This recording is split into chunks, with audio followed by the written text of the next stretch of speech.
session. Today, let me have a discussion about analog to digital converter. So, you have many techniques comes under analog to digital converter. Out of that, many techniques. Let me go with the most of the important technique is successive approximation. So, we'll go with the successive approximation ADC. Before going to the technique of an analog to digital converter, let me see that what is analog digital converter, why you require this converter, and what are the applications of analog to digital converter. As I told you to observe the two images here. So here mainly the analog to digital converter come into picture in the data logger applications. So as you told that many of you answered well, it's very good. So it is data logger is going to record some information over some time. So here data logger is refers to the collecting or gathering data over a period of time. A data logger is just a device. It can store and retrieve the data. So that is like you're going to capture or measure and analyze physical phenomena from the real world. You're going to capture, measure, and analyze the physical phenomena from the real world, like light, temperature, and pressure are the examples of different types of signals that the data logger can measure. So that will be in the form of like your USB. So here, this can be a data logger is just a handheld battery operated device which has large amount of memory. So this whatever the data you're going to like, I mean to say it is like sensing temperature, pressure, and a light. That data will be applied to the processor. So that is you need to convert this. These are in analog in nature. The temperature, everything it will be that will be converted into a digital for the processing. So you required an ADC. Similarly, in the left side, right side, this is also a data logger device. It is going to a measure over a period of time. So if I tell you to monitor a temperature of the day, you're going to monitor from morning 6 to evening 6. Those data will be analyzed in the computer. So like peak hour, what is the temperature, afternoon, what is the temperature, just average. On an average, how can you measure a temperature? That can be done by your computer with the help of computer. That is, you know that a processor understands only digital signals. So you require a converter that converts analog to digital. So that is about the introduction about analog to digital converter. Next, let me see. This is a overview of the today's presentation. That is, we'll go through with the successive approximation AGC, and the next topic is precision rectifiers. We'll go one by one. So now, in the introduction part, let me tell you about why ADC required. Just now we discussed applications and successive approximation ADC working operation. So next, so this, if you want to tell you the about analog to digital converter means it converts analog into digital form. Analog means it may be a voltage or current, as I discussed in the last session. It will be converted into digital. And you're comparing the analog and digital signals are less immune to noise, and also that can be handled easily by using two values or two states, 0 and 1. Whereas analog signals are directly measurable even though, but they are more immune to noise. And also I can say here, I can put a word like this. Analog to digital converter is an electronic integrated circuit which transforms a signal from analog to digital form. So analog will be continuous in nature and digital will be discrete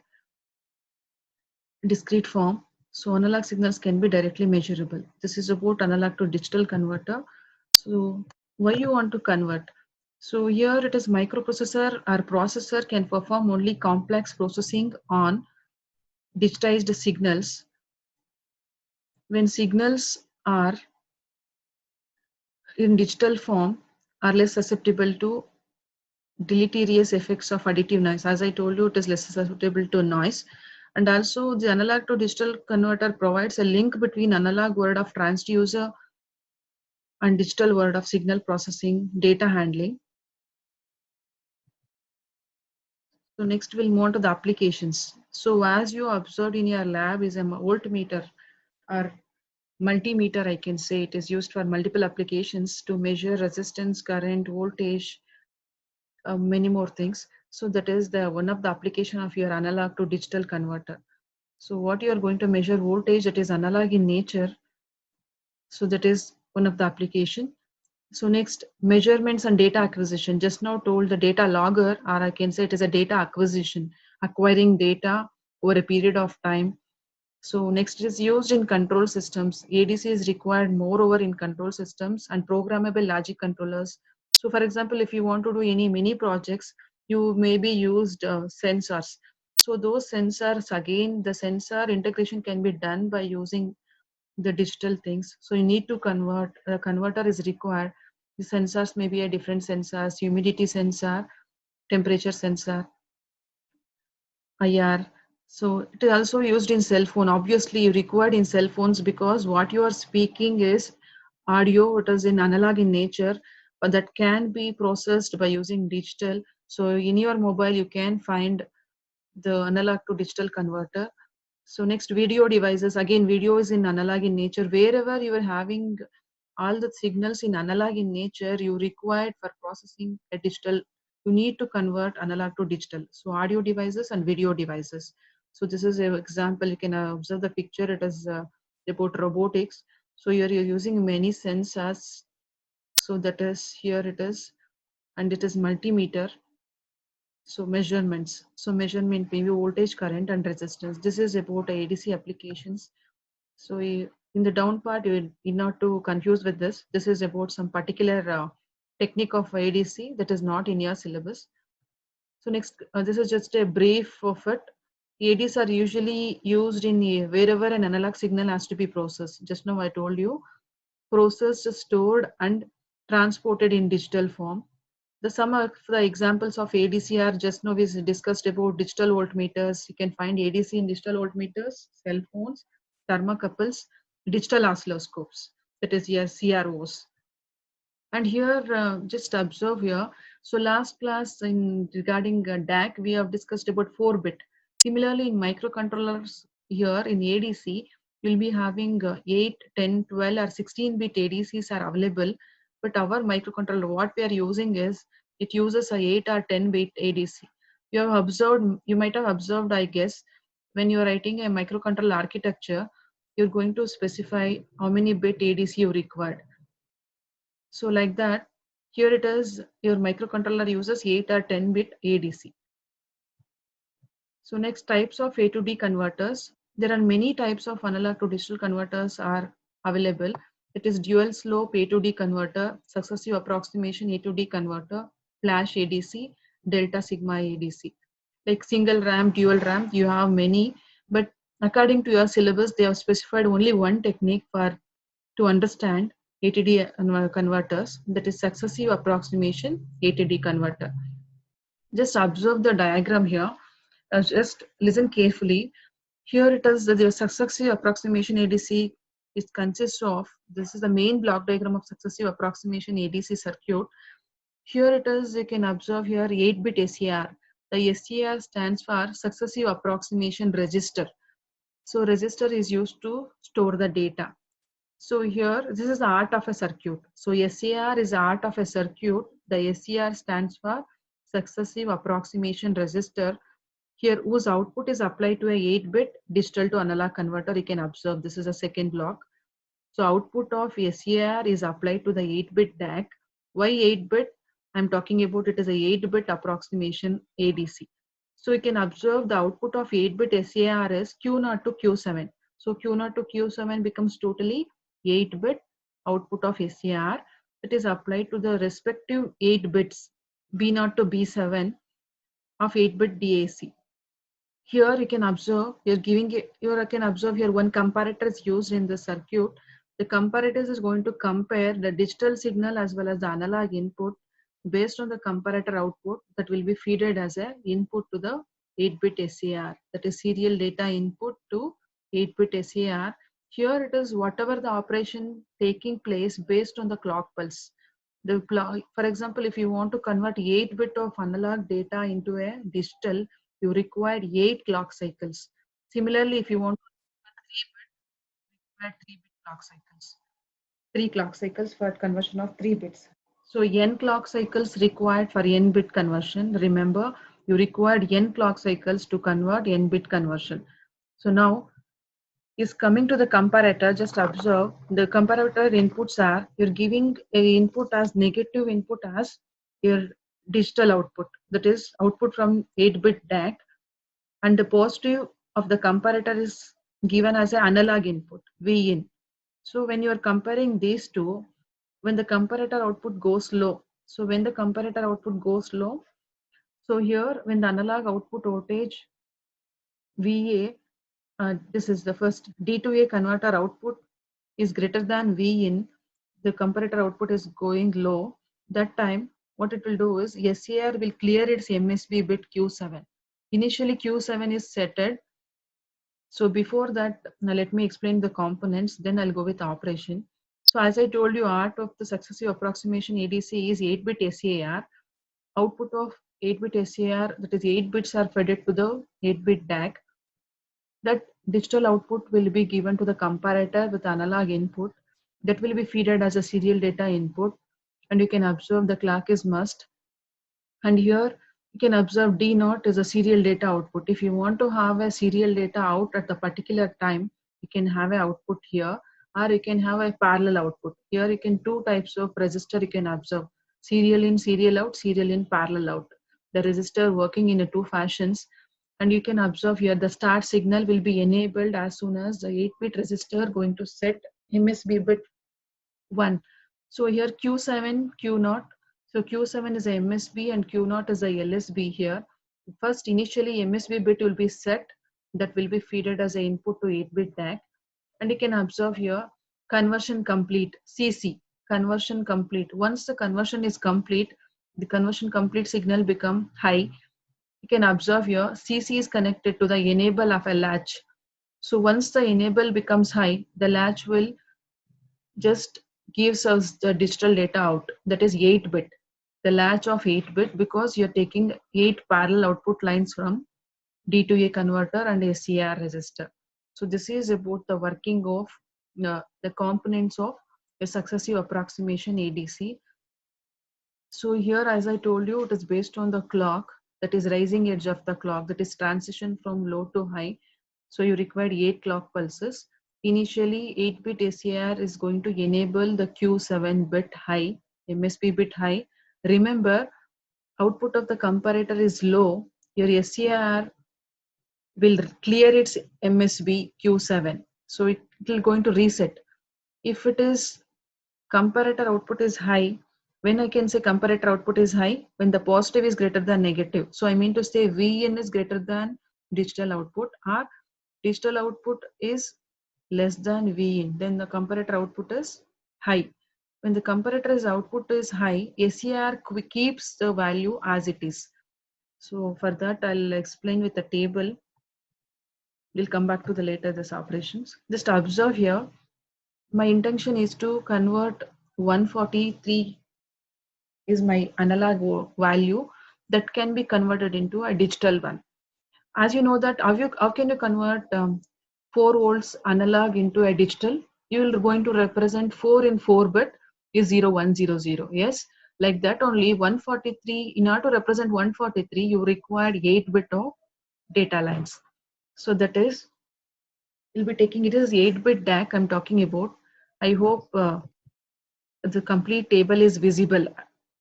So here I told you this cycle you require 8 clock cycles, 1 to 8. So here we have taken the digital data D7 MSB first, D7, D6, D5, D4, D3, D2, D1, D0. So first what I'll do is I'll find out what is the digital output. Why I want to find out digital output? That is taken from the SAR, 8-bit SAR. The operation start from the successive approximation resistor that is going to feed the digital values. So now initially MSB is set to 1. So D7 is 1. The remaining are set to reset 0, 0, 0. MSB is 1. D7. So it is 2 power 0, 2 power 1, 2 power 2, 2 power 3, 4, 5, 2 power 6, 2 power 7. So 2 power 7 means maximum is 128. So what is the decimal equivalent to this is 128. This is digital output. What is your V in analog input voltage? You have taken as 143 for this example. So it can be any value, you can take it. So I have taken 143 here. So now which is greater? Just observe here. Digital output is less than 143 because 128 is less than 143. So what is the status of digital bits? So here what it will do is, I told you when the comparator output will become low, it is going to clear its MSB. Here digital output is less than analog value. So here negative is less than positive. I mean to say positive is greater than negative regarding comparator. So here output is high. When the comparator output is high, it will leave the bit set as it is. So I mean to say D7 will be retaining as 1. No, it won't be reset. It will be reset only when the digital data is greater than the analog data. So now D7 keep it as it is. So SCR will keep the value of D7 as it is. What it will do is in the next clock cycle, it will reset to the next bit. What is the next bit? D6. Now D6 is 1. Previously it is keeping the D7 as it is because the comparator output is low. No, sorry, comparator output is high. The remaining bits are 1 1. So you just each time each bit will be set it as high. So now what is the value of this? 128 plus 2 power 6, it is 64. 128 plus 64 becomes 192. So 192 and 143, when you compare 192 and 143, your digital data is greater. So digital data less, just observe here, digital data is given to the negative terminal. So now digital data is greater than the analog value. So that is, the value is 192 is greater than 143. So here it is comparator output is low. When the comparator output is low, SCR will clear its bit. So which bit is going to be clear now? Q6. I mean to say D6 going to be clear. Since see the next cycle, it is going to be reset to 0 when the comparator output is low. So I mean to say digital data is greater than the analog data. So next cycle, what it will do is, it is going to set D5. So for observe, in the first clock file, D7 is set. In the second clock cycle, D6 is set. In the third clock cycle, D5 is set.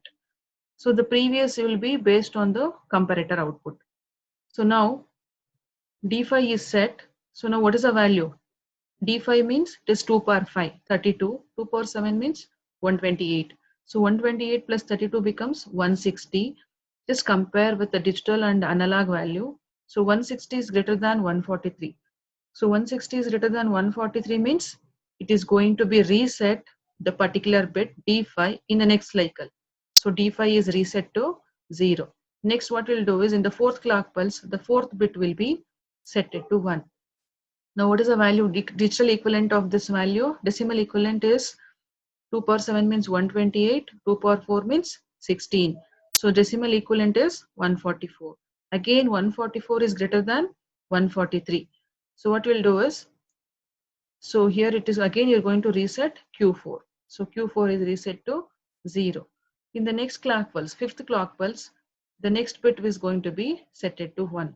So what is the decimal equivalent now? So 2 power 7 is 1, 128. 2 power 3, 8. 128 plus 8 becomes 136. So now 136 is less than 143. So this time your SCR will keep the bit set, leave the set bit as it is. So Q3 or D3 will be set to 1. There is no change in this. So SCR will keep this bit as it is. So now in the next, this sixth clock pulse, you're going to set D2. Just observe this. In each clock cycle, each next bit will be set to high. So now what is the decimal equivalent now? 1000110. The decimal equivalent for this is 128 plus 2 power 3, 8 plus 2 power 2, 4. 128 plus 8 plus 4, 140. So again 140 is less than 143. We'll leave the bit again. So because digital is less than the analog value, we'll keep the as it is the D2 bit. So see here to here you can observe D2 is retained as same. So next bit will be set in the next clock pulse cycle, that is D1. So what is the decimal equivalent? So you have 1 across D7 means 128, 2 power 3 8, 2 square 4, 2 power 1 2. So here it become 142. Again 142 is less than 143. So here analog input is greater than digital. So it will leave the bit as it is. Next coming to the last cycle, So SCR, just keep in mind that SCR is going to tries to match to a analog value. So you have taken 143 here. The SCR is going to be reset, set, everything it can be done till it matches to a analog value. So here 8, you can observe the D0 bit will be set to 1. This last 3 bit retaining as it is because the comparator output is high. So here 1 followed by this. So 128 plus 8 plus 4 to 1. So it becomes 143. Now comparator output is equal. So now when it is equal, 143 is equal to 143. That is digital data is equal to analog input. The conversion complete signal get arised. That will become high. So this 143 is here. You're going to get this output in the latch thing. So 1 followed by 000 and 4 ones. That is your output of the latch. So this completes the conversion. So 143 can be written in 8 bit of digital is like this. So to 128 plus 8 plus 4 plus 2 plus 1 becomes 143.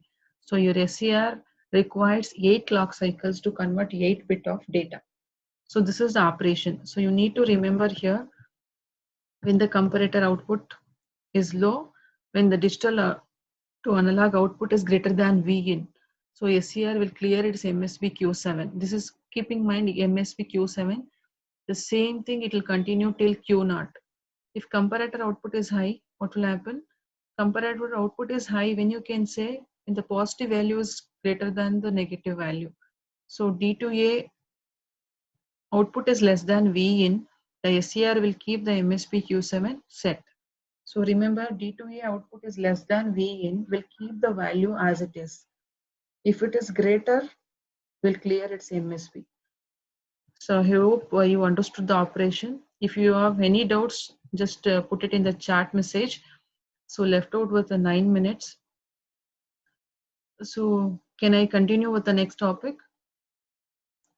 Is it clear, all of you? Any confusion, or you want me to explain again? Just text me in the chat. Anyone? Yes. Shall I continue with the next?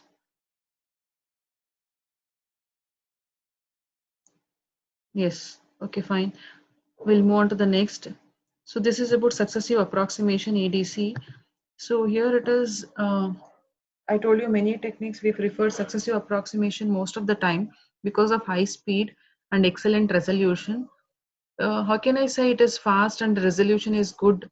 Here it is required in 8-bit SCA successive approximation ADC requires only 8 clock cycles. As I told you, for n-bit conversion, n clock cycles. Within that period, you do not require much time. Within this clock duration, you can complete the conversion. So these are the applications of successive approximation ADC. So it is similar to your ADC applications only. So as I told you, sensors. So it is used in sensors and data acquisition. So data acquisition may be in terms of many ways. And this is portable instrumentation, automated test equipment, industrial process control, low power battery operated instrumentations, and it is scanners.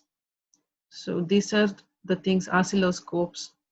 This is the applications of successive approximation ADC. It is used in all data acquisition, sensors, and measuring instruments. So next we'll move on to the rectifiers. So in the basic electronics, you have studied, I hope you have studied rectifiers. The rectifier is mainly used to convert AC to DC. So it is, you can use the application in your fan. So wherever motors can used as an application. So why I'm talking here the precision rectifiers, what exactly the precision rectifier is. So what will happen actually, rectifier means you'll get a picture of like diodes, bridge rectifier, full wave, half wave. We'll talk about half wave, full wave, bridge rectifier based on the number of diodes. If it is a half wave rectifier, we'll use one diode. If you want to have a full wave rectifier, we'll use two diodes connected in a anti-parallel fashion, or two diodes required to convert that. And bridge rectifier is, you will be using four diodes. So now here, what is the drawback of a simple diode rectifier is, in diode rectifier, you know that the breakdown voltage is 0.6. In PN junction, you'll talk about the conduction takes place after 0.6 or 0.7. So diode can rectify the signal after 0.7. So, and it consists of only ordinary diode. So ordinary diode may be anything here like your PN junction diode. And here, and it may, moreover, you'll be using a transformer here. So transformer is AC, that you're converting the AC into a DC voltage. Transformer, maybe you can talk about step up and step down. That is, if you want to have a higher voltage, that is step up or step down, or like out of 230 volts, how much you want to have. So, and it is less stable and poor efficiency. So you have compared in your rectifier things, off wave, full wave and bridge rectifier. The bridge rectifier is fully efficient. So whereas here in diode rectifier, it is not stable and you have efficiency is not up to the mark, that is poor efficiency. So here what we are doing is, we are not using completely diode, we'll be using a op-amp, operational amplifier with the diode. So here what will happen is, I need not to rectify the signal above 0.6, I'll be rectifying the signal, low signals, or I can say small signal in terms of millivolts. So rectify the signal of the order of millivolts. So here the main component used is a single op-amp and a single diode. So precision rectifier is using a components op-amp and a diode. Here you are not using any transformer. So again cost effective. So and it is more stable and good efficiency. So what will happen in diode rectifier, the signals can amplify only after 6 volts, whereas in precision rectifier we can amplify a signal a order of millivolts. Small signal can also be amplified. So here we are not using transformer and it is stable. The precision means very small things also can be rectified. So in this precision rectifiers, we are going to study with half wave and full wave. Here we are studying only half wave circuits. We are not studying full wave and bridge here. We'll be studying only half wave circuits in the two part, positive signal and negative signal. So just observe carefully. The circuit is very simple, that using only one op-amp and the diode. So here it is, you can observe your input is connected to the non-inverting terminal. As you know that when you give an input to the non-inverting terminal, output will be positive. Just observe the direction of the diode here, and also you can observe this. I can call this as voltage follower. Just observe carefully, giving input to the positive terminal and negative is given as a feedback to the output. Output follows the input. When the output follows the input, moreover, your diode as D1 is used as a switch in this purpose. So just imagine here, we're giving a positive voltage. This is a positive small signal half wave rectifier. I'm giving a AC input. I told you in the previous slide, it is not using any transformer. You're giving directly the analog input. So when you're giving a positive analog signal, so what will happen here? V naught dash is become positive. So it reaches to a positive saturation. The output become positive. V naught is positive. This makes anode of D1 will be positive. This make D1 will be forward biased. When D1 is forward biased, I can say it is the switch is closed. When the switch is closed, it is looks like a closed loop. So closed loop in the sense it looks like your voltage follower. So output follows the input. So we're giving input as positive. Your output is going to be a positive. So observe in the waveform. So output you can observe in the positive cycle. Because when you give a positive signal, your diode becomes forward biased. Moreover, I told you D1 is used as a switch. When the switch closes, it becomes a closed loop. So output follows the input. So that's why it will follows only the positive cycle of the things. Observe, I am giving a millivolt signal. So it is a precision rectifier. It's not a normal diode rectifier. So you can have an rectification of in terms of millivolts. The peak value of 100 millivolts. So this is about positive small signal. So afterwards you rejoin, it is showing 2 minutes. So negative small signal half wave rectifier is again the same thing. Just observe the direction of diode. So the direction of diode is like this. Just observe in the positive signal, the direction of diode is like this. The same circuit, the direction of diode will be reversed. Why is it so? So I'm here applying here a negative signal. I'm talking about your negative small signal of your rectifier. So negative small signal of your rectifier, this is a non-inverting terminal. Whatever the input you're giving to this terminal will be appear in the output. Now, once it reaches your Vn value to the negative saturation, you'll get a output as negative. So here, so negative saturation. So what will happen here? The cathode becomes negative. I mean to say this D1 will be forward biased. So diode becomes forward biased. Here it is. It will become a closed switch. The output follows the input. So when your output follows input, it will follows only the negative signal part because it is a negative small signal of your rectifier. You'll get an output in the negative cycle. So you can observe the D1 is off when you're giving a positive cycle. It is less than 1 minute. So your output, you will get an output in the